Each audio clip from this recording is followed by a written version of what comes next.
What's going on? It's your boy Dewan Barino from Not Just Music Podcast. Thank you for joining us another week. Let's go. What's going on, people? Not Just Music Podcast. Your boy Dewan Barino. Quincy Murdoch in the building as always. What's up, sir? What's up? How you doing? Excellent. How's everything? Other than how you doing, how's everything been going? Excellent, man. Been doing this for a minute. Been doing this for a while, man.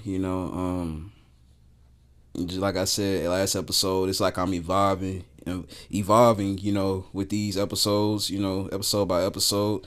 And like you said, to me personally, it's more about the man you become, you was concerned about. So it's more about who we are as people too when these cameras off. So it's helping me, and I know it's helping you, most definitely. Definitely. Yeah.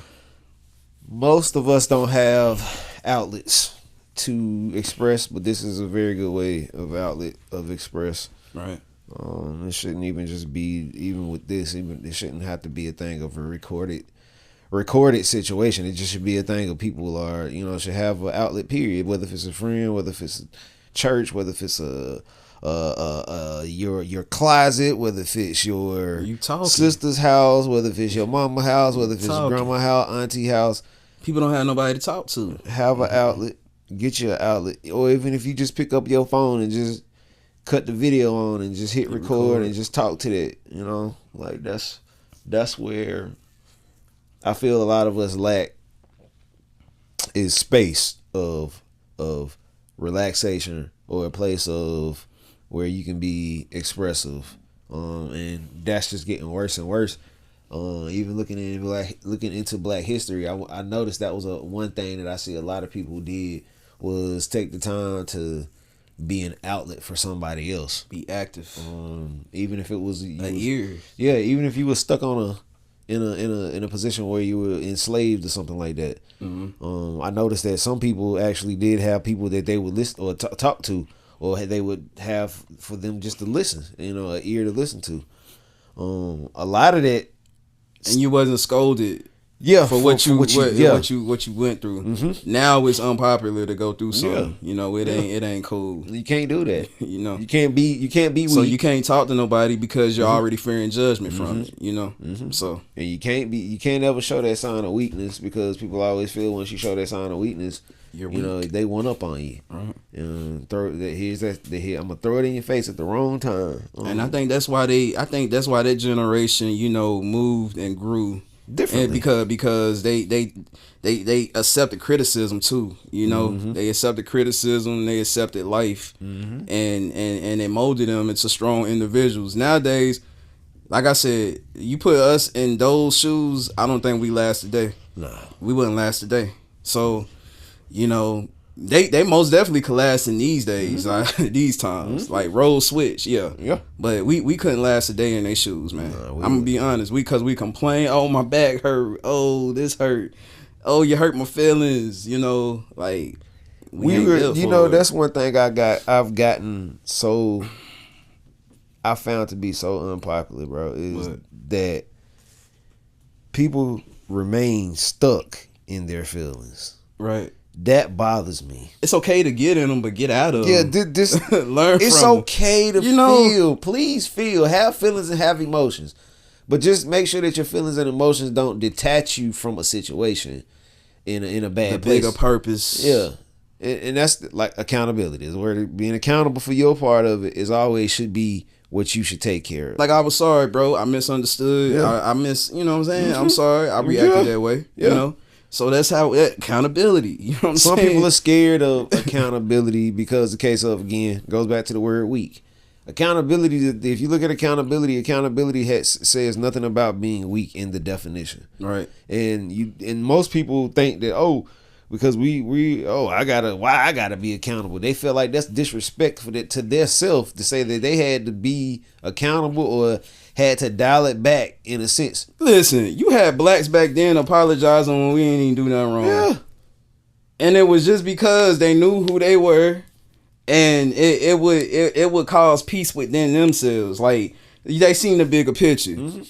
Sometimes you gotta be submissive to get to that point. I see what Martin Luther King Jr. You know, he was smart. He knew what he was doing. Like he took them, you know, bricks and sticks and all that for a reason, a bigger purpose. You know, and eventually, you know what I'm saying, people woke up. They looked at it, you know, and bro, we can't say change didn't happen because clearly it ain't how it was. You know, like we talked about, couldn't even go in to eat at a restaurant, certain restaurants. Yep. We go anywhere we want now. Yep. I mean, they can be racist, but they can't kick us out, right? Can't kick me out. They can't kick me out, against the law. Right. That's against the law. And we got video. We got phones. Yep. So please take me out unjustly. Yeah. So it's time to change, bro. You know, it for the best. And feelings and the feelings and the emotions that come along with being great are going to be tested. So once your mental can get over the part of being tested, and it's to me, that's passing the test. Right. If you can beat a situation that you normally used to let tear you down or tear your mind up, and you starting to be the person to be like, you know what, man, I ain't doing it that way no more. Right. You passed the test. Right. That's the reason why. Growth. And I feel like some people won't get to that point. And this has nothing to do with, again, speaking on being weak. It has to speak on being better. The better you are as a person in your mental, meaning some of us beat ourselves up firstly because it's easy to get in our own feelings once we're in them. Like I was just saying, to finally let it go. We stay in them. You'll say that some people be like, oh yeah, I'm good, but and you're really not good. The case in point, why I'm saying that is nothing unstable than to be stuck.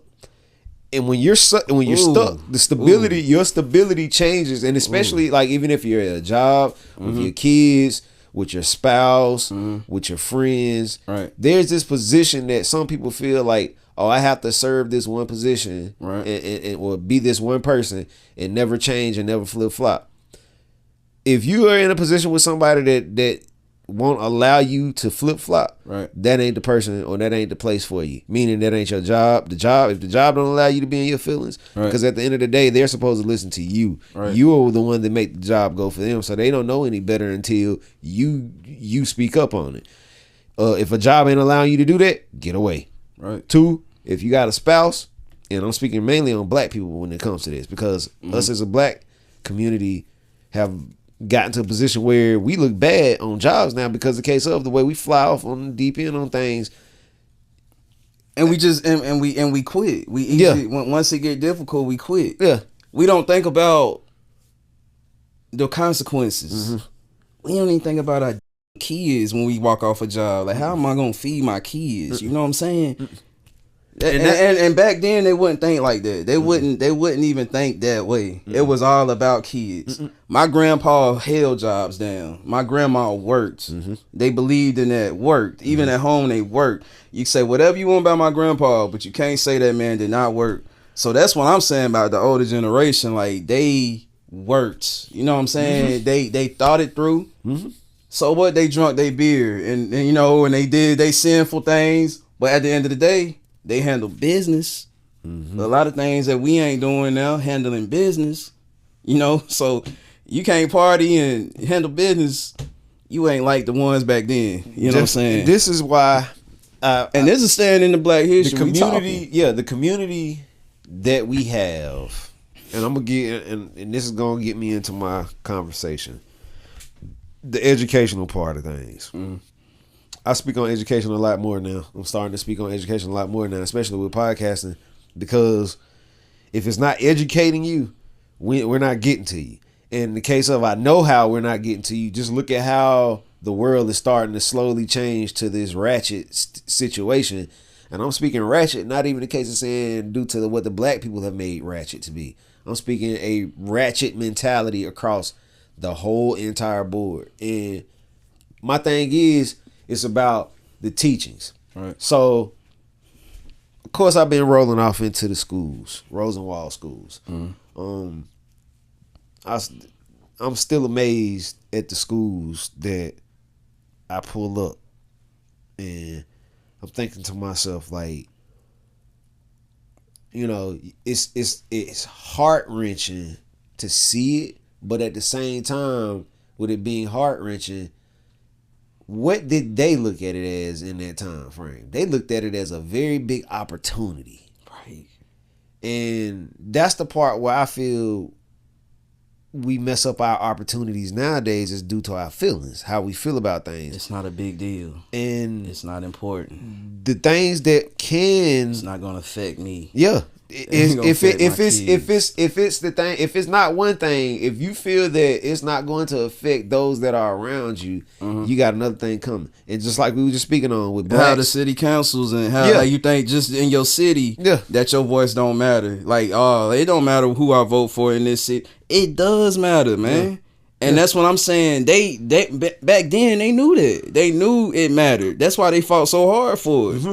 But like you just said, we think it don't matter. Oh, it don't concern me. This ain't gonna change nothing. That's our mindset, and it kills us. That's the ignorant mindset, and that's killing us. Sorry to say it. No, that's true. It's an ignorant mindset, and what better way? Older generations are doing it now too. Not just the old, just not the young ones, but it's older ones falling into that trap too. That's who's raising. The new older generation is really, and I'm gonna be honest with you, the ones that's like my age frame and up to 60.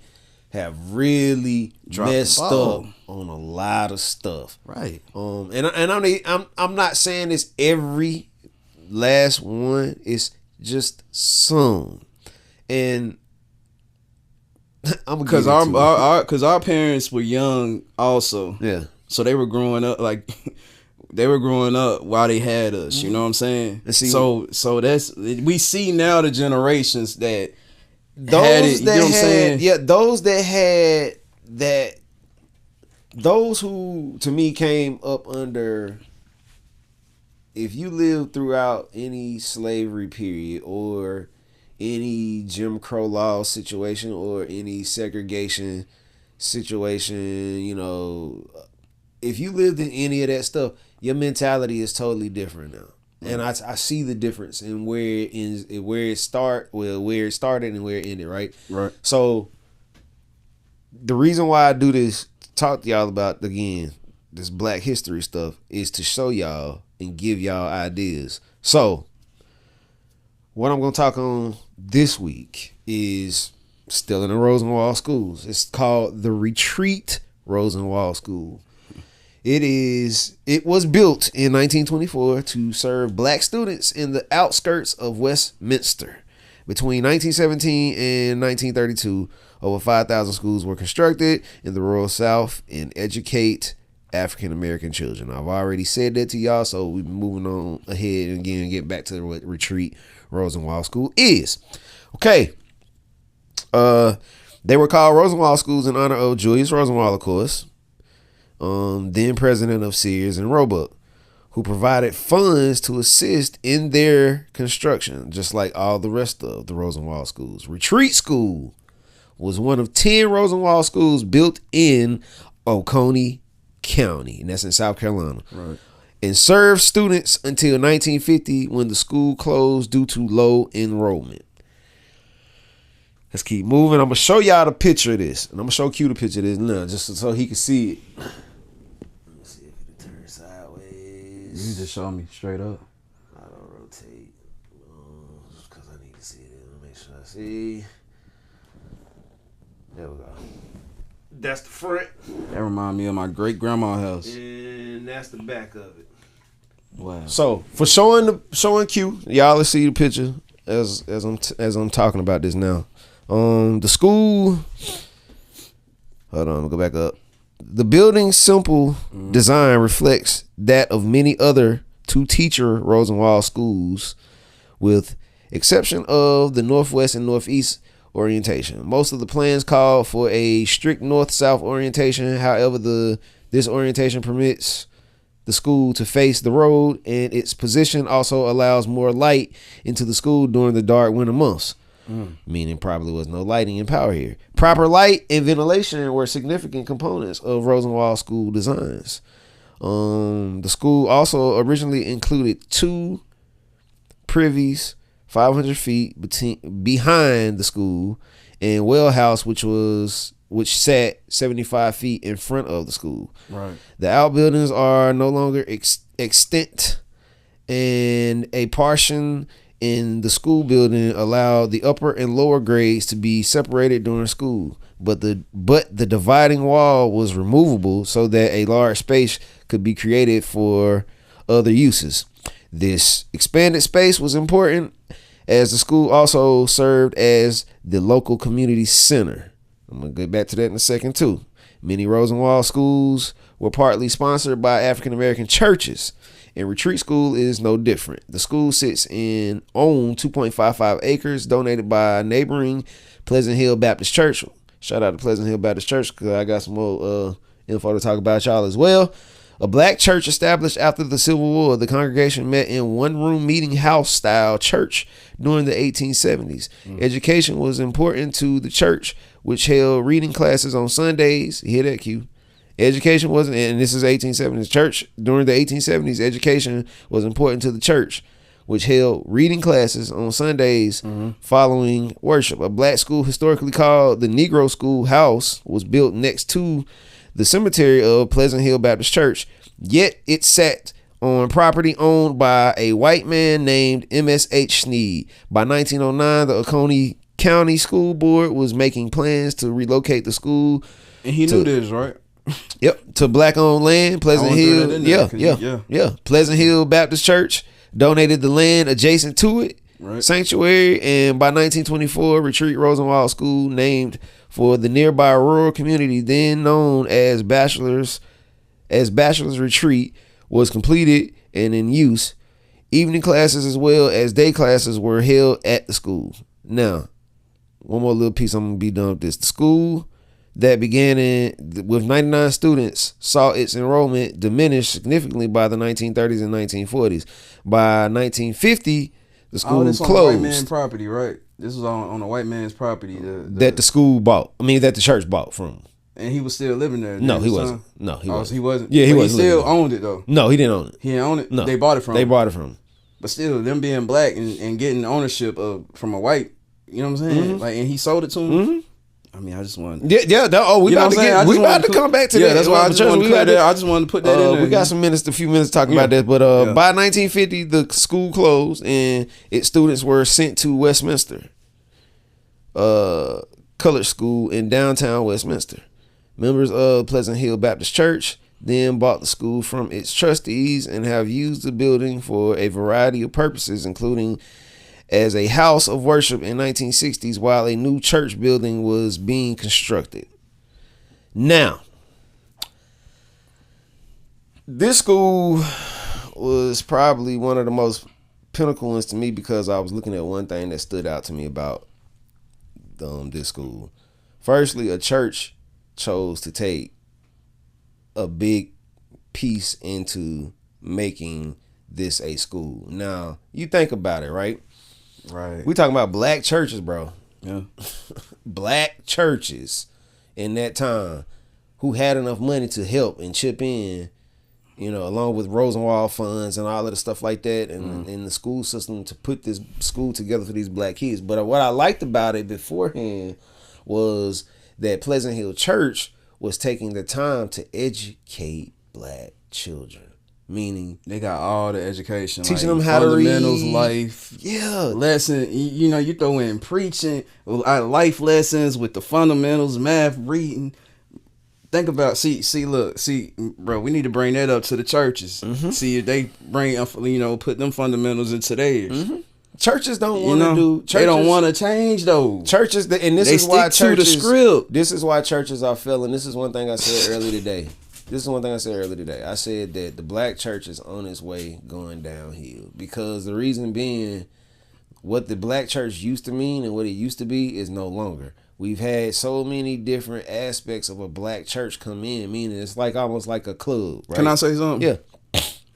We come to church to get the word, to get help, to get the teaching. We don't supposed to come to church to teach. We come into church to see what y'all can give us. What the Lord has sent on you to give us. Now it seems like we going to church having to work. when some people just come for encouragement or a lesson or a life lesson or a teaching or whatnot, so that it don't become fun no more. You want people to get involved that's broken, that needs uplifting. How you want somebody to jump in and do something when they don't even know how to turn to or what to go to, because they have no teachings in their background. They probably didn't have this. So that's what we rely on the church to do, is fill in those blank spots that our parents, our whatever life didn't give us, and y'all can help. That's like you say, if it don't give that, what's the purpose of having a church? And what's the purpose of having a church? These are the parts where I feel that we fail to say that we're implementing more than just saying, okay, come and give your money into the storehouse. We're doing more than just saying, we doing more than that. Right. We're doing more than just sitting there just pointing out the wrong. We never come to a point in the black church that we're going to actually show the right road. Meaning, what things are y'all doing to help people? Right. Are y'all doing anything other than just on Sunday and Wednesday? What are you doing? It's all these days in the week. So we can only come to the church on Wednesdays and Sundays. What about all the other days of the week? We could help kids. We could be a big inspiration to people that need help. It's so many aspects to me. Malcolm X was more of a preacher than most of these preachers. He was out on the corner talking his wisdom, knowledge, and understanding, passing out things all through the week. You know what I'm saying? He was putting in the hours, the time. That's what I'm saying. It wasn't just getting on, you know what I'm saying, on Sunday in your suit or whatever you're dressed. This is the part where I like about saying, you look at Malcolm X. Malcolm X wasn't he wasn't a Christian. He was a Muslim. Right. And this is what I like about the Muslim community. The Muslim community takes time to connect. The Christian church, and let me be a little more detailed. The Baptist church, the AME Zion churches, the Kojic churches, the CME churches, these churches have taken on a situation where they've fallen off from what their ancestors showed them. They switched to a whole different aspect and then rolled into this thing of saying it was money, right? Muslim teachings is starting to seem more realistic and understing, which is why people went to the Muslim. Me personally, started switching to the Muslim faith. Yeah, they switched to the Muslim faith because there's this. It seems like too many guidelines to be a Christian. Right. And we always say, we point out all these bad things, but okay, well, how do you point people into the right direction to what's good? Right. Giving them something that's good. Like as a church whole, what are y'all doing as a church body to bring people in, to keep people connected, to have things going on coming to me consistently? You should have we Not Just Music Podcast got more stuff going on than most churches do nowadays. We do. We putting out more content, more believable things to make it make sense. But a church, y'all got the church. They just got the title. They just got the bigger title. Yeah, you got a church every single day of the week, and you're not utilizing the church to do what it's supposed to be there for. Proof is in the pudding, though. Yeah, and it's definitely gonna keep showing. It's exposing itself each day, and it don't have to be, and it doesn't have to be a thing of that most people get offended by. This, because again, that's the new thing that Christians do too. They get offended. But again, I'm speaking to the black masses as a community. Look at this. Rosenwald School. It was built based around a church that really wanted to help the black community, especially the black children, to learn, which we didn't have those things in those days. Right. People used to, as you see, people were going to churches to go learn the little normalities of understanding how to read and write, and maybe even do math and stuff like that, because we didn't have any schools to do so. Right. So, anything else you want to say? I said a lot. I'm done, we said a lot. I'm trying to get us more acclimated to these. I hope y'all listening. Shorthand, but pinnacle topics that we bring to Not Just Music. Facts. I'm trying to fine tune it and not talk about so much in one episode and break these episodes up into more, because there's a lot to talk about. Plan and execute. That's to make all of this make sense. Just to keep shorthand so y'all can digest it and play this back when you done. Once this goes off, because it's premiering right now. Yeah. Once it ends, It's gonna end as soon as you see it done. Just hit that little circle button and replay it again, so you can kind of stop and play or back up through it how you want to, and just look at it that way. And we want to keep these coming like hit after hit, like Tupac, All Eyes on Me, double disc. You ain't gotta skip. They just hit every hit single after thing. hit. We want y'all to keep, you feel me, and to stay locked in with hit after hit, as if in this we're trying to make it make sense. There are different aspects of Rosenwald schools again, and I'm gonna continue going down the list. I've been on it and determined to go see these places. I've seen one, got some video content there, and I'm definitely trying to go to this one as well. It's another South Carolina school, and it's reachable, and we can get to it and look at it. If nothing else, I ain't trying to go be a wanderer just going to look at it just for the heck of it. I'm going to look at it for its sake of history. All right. Us black history, black history, none of us go look at it. We just talk about it, but we don't never go look at it. The hotel where Martin Luther King got shot, they got that landmarked, I think. Like, it's a lot of history out here. Bro. We just don't talk about it. We don't go look at it. Bro. We don't go bring it up. We don't take field trips to it. We don't do any of that. So we encourage all of that. Again, we're Not Just Music Podcast. Again, subscribe to everything that we got going on. Go on the website. As I always say, subscribe to the mailing list. You will see everything that you need to see on that website. Everything. Pick your pick. Go for it. We got plenty of content. You cannot get finished in one day. You can't get finished in 1 week. You can't even probably get finished in a month. Right. So at the end of the day, we appreciate y'all rolling. Juan Barrino, Quincy Murdoch in the building as always, and we are out.